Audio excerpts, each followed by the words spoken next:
Man, this next fight's going to be absolutely ridiculous with Aliaskhab Khizriev and Denis Tiuliulin. Now, the thing with Khizriev is I wish we could have seen him fight so much more. You think about the layoffs and the Dana White Contender Series and how long ago that was.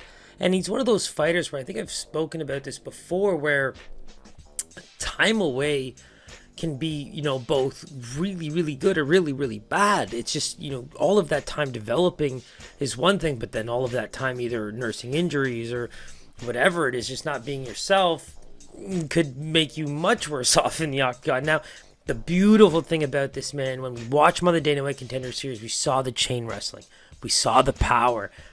There's so much to be said about his skill level, but we just don't know what to expect from a consistency perspective. Now, Dennis, we're going to see a guy on what seems to be short-term notice. We're not going to have too much tape on him on a UFC level, but the fact that he was in Sean Strickland's corner, trains with him at Extreme Couture, he's got that M1 background, a lot of good things that you kind of want to give him credit for, but, outside of that, you dig deeper, right?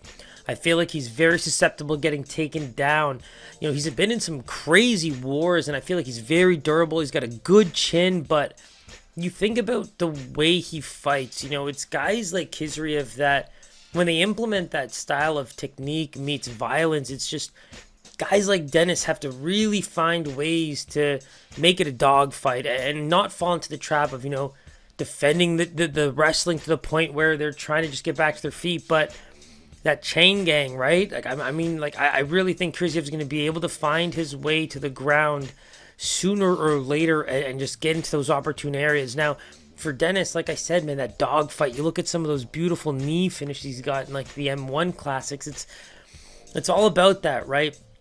Keep the fight standing. Throw those big shots that, you're so used to. And he can take a punch, man. The take one to give him kind of fighter. Like, he's got that tattooed on his face. It's just, you look at the previous fights, and I think if this was just a stand-up war, he's got a shot. He's got a pretty good chin there, and that's the thing. I just think the layoff there could play a negative part for Khizriev, but let's be honest.